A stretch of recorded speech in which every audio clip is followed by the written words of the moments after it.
सो hey guys, आज मैं आपके साथ शेयर करने वाली हूँ अपना पार्लर का एक ट्रीटमेंट। जी हाँ, यहाँ पे मैं स्मूथनिंग का ट्रीटमेंट आपके साथ शेयर कर रही हूँ स्टेप बाय स्टेप। आप रिज़ल्ट देख सकते हो कितना बढ़िया आया है और आप मुझे कमेंट में पूछ सकते हो, कोई भी क्वेश्चन है, कोई भी क्वेरी आपकी है तो वो आप मुझसे पूछ सकते हो। तो आज मैं आपको पूरा इसमें वीडियो में डिटेल बताऊँगी कि कैसे स्टेप बाय स्टेप हमें करेक्ट वे में स्मूथनिंग करनी है। तो ये जो मेरे कस्टमर हैं, आप देख सकते हो, इनके बालों को मैंने आपको दिखाया कि कैसे थे। और यहाँ पर सबसे पहले हमने बालों को शैम्पू करा दिया था। शैम्पू करने के बाद हमने ब्लो ड्रायर से बालों को ड्राई करा, सुखाया यानी कि। और उसके बाद फिर मैंने यहाँ पर लिया है लॉरियल एक्सटेंशो का स्मूथनिंग क्रीम और न्यूट्रलाइज़र। न्यूट्रलाइज़र दो तरह के आते हैं, एक पर्पल वाला आता है और एक आपका ब्लैक आता है। तो वो मैं आपको क्लियर कर रही हूँ इसलिए क्योंकि आपको अपने बालों कस्टमर के बालों को देखने के बाद डिसाइड करना होता है कि आप कौन सा पहले लगाओ। तो यहाँ पर हमने बालों पर सबसे पहले स्मूथनिंग क्रीम लगानी है। तो यहाँ पर मैंने बाउल में एक पाउच पूरा स्मूथनिंग क्रीम निकाल ली है और उसके बाद हम इसे अपने वेट बालों पर लगाएंगे। बाल पूरे एकदम गीले नहीं होने चाहिए, हल्के से बाल सूखे होने चाहिए, हल्के से गीले यानी 90% तक बाल सूखा हो और 10% बाल गीला होता है, हम उस पर इसको अप्लाई करेंगे। तो हमें ये जो क्रीम है ये ध्यान रखना है कि हमें जो रूट्स है उससे आधा इंच छोड़कर इस क्रीम को अप्लाई करना है। रूट्स पर ये क्रीम हमें नहीं अप्लाई करनी है, इससे हमारे बालों का हेयर फॉल होना स्टार्ट हो सकता है। तो हमेशा ध्यान रखना है कि ये रूट से आपको थोड़ा सा 1 इंच छोड़कर नीचे अप्लाई करना है। एक एक पतले पतले स्टेप लेते जाएंगे और इस तरीके से स्मूथनिंग क्रीम को पूरे बालों पर अप्लाई करेंगे। आप देख सकते हैं पूरे बालों पर हमने क्रीम को अप्लाई कर दिया है। अभी हमें इसे कम से कम 40 मिनट्स के लिए छोड़ना है। 40 मिनट के बाद हमें वेट करना है बॉन्ड टूटने का।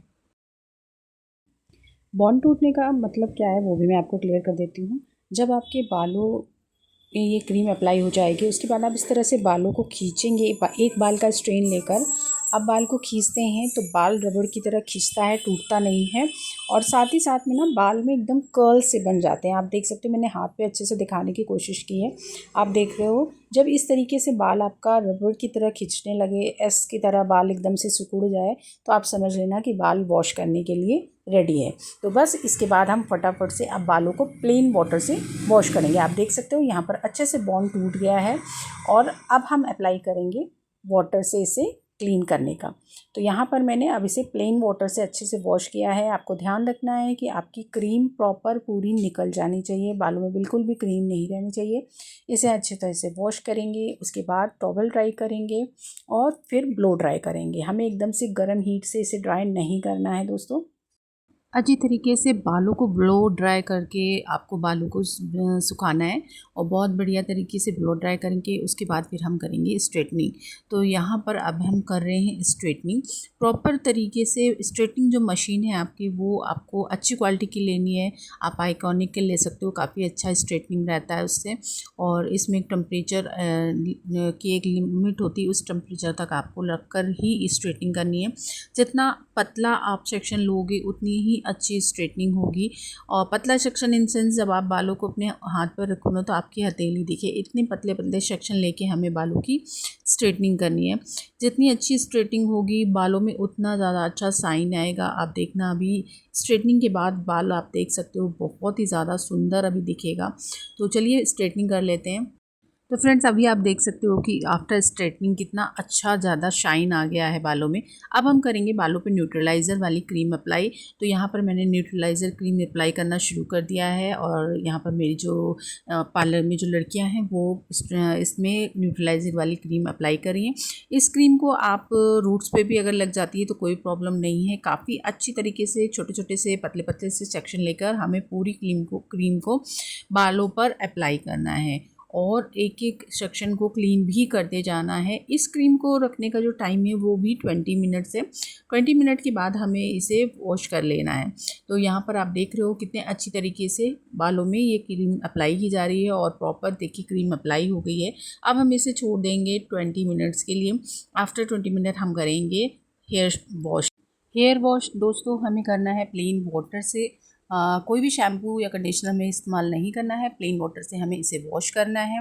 देखिए कुछ चीज़ें हमें ध्यान रखनी है जब भी हम कोई भी स्ट्रेटनिंग करते हैं, तो स्ट्रेटनिंग करने के बाद आपको अपने क्लाइंट को चीज़ें बतानी होंगी, उन्हें बताना होगा कि उन्हें क्या कैसे केयर करना है। तो यहाँ पर हेयर वॉश हो रहा है, आपको इसके साथ साथ ये भी ध्यान रखना है कि क्लाइंट को आफ्टर 2 डेज़ या 3 डेज़ के बाद आप फिर से एक बार शैम्पू के लिए बुलाओगे। 2 डेज़ में उन्हें क्या क्या चीज़ें ध्यान रखनी है वो आपको बताना ज़रूरी है। जैसे आपको उन्हें बताना है कि कान के पीछे बाल को नहीं ले जाना है, बालों को बिल्कुल स्ट्रेट रखना है, कोई भी क्लचर, रबर बैंड वगैरह इस्तेमाल नहीं करना है, क्योंकि जो क्रीम अप्लाई हुई है ना, वो बालों में स्ट्रेट बालों को बनाने के लिए 2 दिन का जो टाइमिंग है ना, वो दिया जाता है।